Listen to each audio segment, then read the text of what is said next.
On Valentine's Day in South Africa, young women pin the name of their favorite sweetheart to their sleeve for everyone to see. In Estonia, February the 14th is more a celebration of friendship rather than romantic love. And in the Philippines, this day is a very popular day for weddings, where hundreds, even thousands, will tie the knot in huge government-sponsored events. Here in America, an indescribable number, some 200 million roses, cards, and chocolate will be given as gifts. Whether it's candy and cards or public declarations of love or just a celebration of friendship, love is so much more than what we traditionally think about on Valentine's Day. According to the Apostle Paul, love is patient and kind.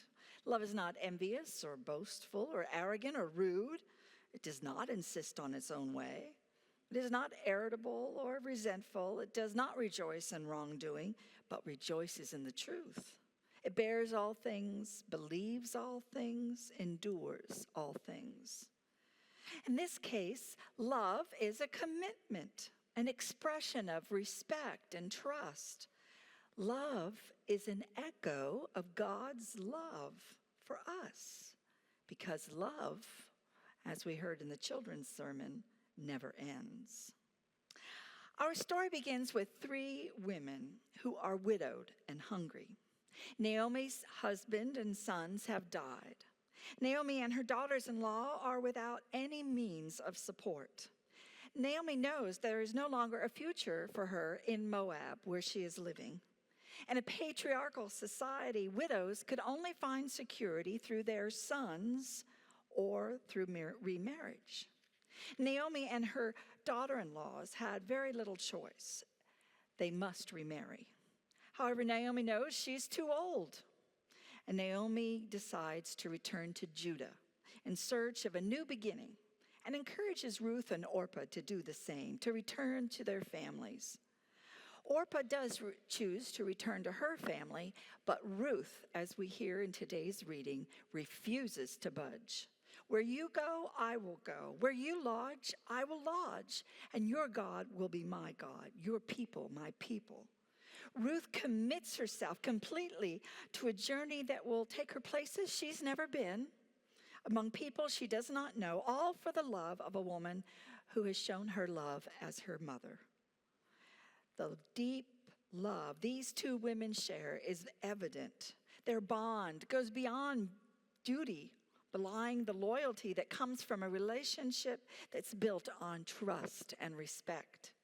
Their friendship is one of grace, the grace of loving one another. Friendships among women are amazing things. You can go several years without seeing someone that you were a friend with in school, and then it's like you never left one another's company. Thelma and Helen met when they were 19 and 21 years of age. Close enough in age to enjoy each other's company, but also to fight like sisters. And over the next 60 years, they endured miscarriages together, a recovery from divorce, trips to the shore, countless late-night games of bridge, years of conversations, and the loving support that didn't end until Thelma died. Their friendship was built on respect, trust, and yes, love.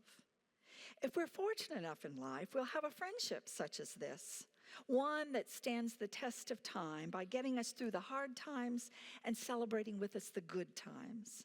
And that relationship will also be one of grace, the grace of loving one another. For one woman to commit so strongly to another is radical, especially in the times in which Ruth and Naomi live. Ruth pledges everything to her mother-in-law to go to a new land and a new culture. It will be a land filled with those who do not trust her, who live by different customs, who will never accept her as one of their own. Despite this, Ruth is determined to follow Naomi and to trust Naomi's God, the God of Israel.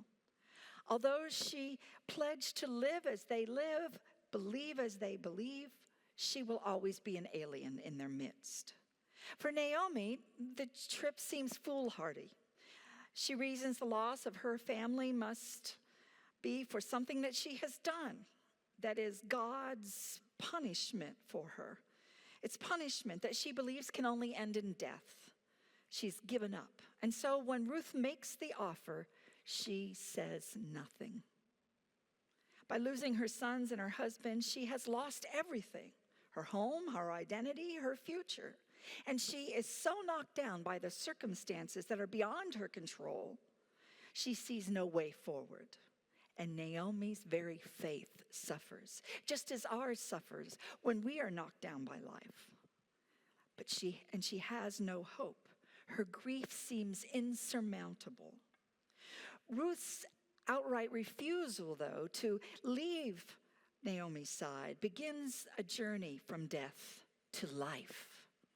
Their journey to Naomi's homeland brings them to Bethlehem, known in the Hebrew as House of Bread. Ironic. This new place will bring them not only food, as is promised, but more than food, shelter and comfort, a family that will provide for them. Because Hebrew law provided that you shall not treat any widow or orphan badly. It's found in Exodus 22. The Hebrew people understood what it was to be a stranger in a strange land. They had been the stranger in Egypt for generations. They believed then, when you reap the harvest of your land, do not reap to the very edges of your field or gather the gleanings. Leave them for the poor and the foreigner residing among you. Leviticus also provided, when a foreigner resides among you in your land, do not mistreat them. Love them as yourself, as you were a foreigner in Egypt. For I am the Lord your God. These are laws among the Hebrew people. And among them, Naomi knew they would survive. What she didn't know is they would thrive. One of the reasons that I have always loved South Louisiana was the fact that so many people from so many different backgrounds came to this particular place to make it the unique place that it is. Early settlers from Spain and France, American pioneers looking to make a quick profit, West African slaves, German and Irish immigrants, and then in more recent times, Vietnamese and Hispanic families hoping for a new start. South Louisiana is a true gumbo of cultures and foods and people who have learned to live in community together. Sometimes, and I think we can admit this, we do it better than others. But we always, always celebrate the richness that it brings to living. And that is the grace of learning to live with one another and loving one another. Ruth and Naomi would not only survive, as I mentioned, but flourish because they had some place that not only provided for them, but would see to it that they could become part of the community. Marriage, though, would certainly cement their place in community. And as the story goes on beyond our reading today, another character enters the story and makes this possibility a reality. Boaz, whose lands Ruth gleans, notices Ruth for her beauty. It does not take long for Boaz to decide for Ruth to be his wife. I highly recommend you read the whole story. It's highly entertaining. But then on all courtships, highly entertaining. We each meet our life partners in amusing and different ways. Some met in high school or college, some at a party, others through a mutual friend or maybe even the internet.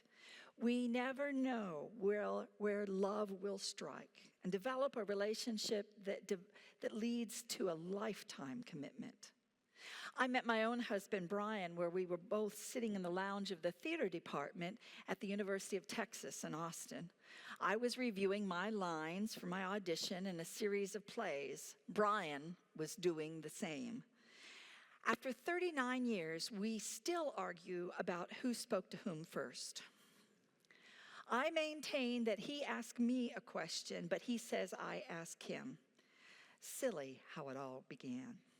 Over the years, we finished college, went on to graduate school. We were both ordained in the United Methodist Church. We raised 2 boys to be the men that they are.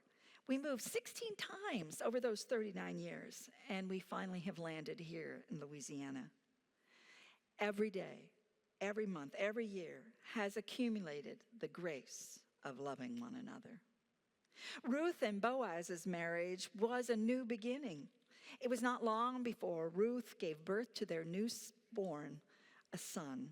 And the women of the village proclaimed a blessing upon Naomi, her mother-in-law, that day. Blessed be the Lord, who has not left you this day without next of kin. For your daughter-in-law who loves you, who is more to you than 7 sons, has borne a son. Out of tragedy, new life was given, not only for Ruth and Naomi, but for all of Israel. Ruth, we know from later genealogies, was the mother of Obed, the grandmother of Jesse, the great-grandmother of David, the greatest king ever Israel knew, and the ancestor of Jesus. Ruth's choice to follow her mother-in-law to the unknown and set a new path, not just for Ruth and Naomi, it set a new path for an entire people and for the world. We cannot always say that the choices we make in the midst of life transitions will ultimately change history, but we can gain comfort from the fact that Ruth's story, like our own at its most basic level, is about the choices we make, the paths we choose, and the covenants that we keep with one another. Ultimately, the story of Ruth is a story of a woman whose commitment to love and share for her mother-in-law led to the blessing of a new community, new friends, twice found love, a new family with children and grandchildren. Out of the darkness of their shared grief, they found grace, and grace upon grace of a new beginning together. As I look upon our community and the tragedies and challenges we have had encountered in such a short time that I've lived with you, I pray for God's grace to shed upon us to the glory of God. I pray for new understandings, new beginnings, new commitments, not just to survive, but to flourish as God's children, called to love one another. This will not be an easy journey that we take together. There will be times when we want to turn back. There'll be times when we wonder if we're going to survive. Times when we want to glean what we can and move on. But we cannot lose hope. I know deep in my soul that the grace of loving one another will see us through. Thanks be to God. Amen.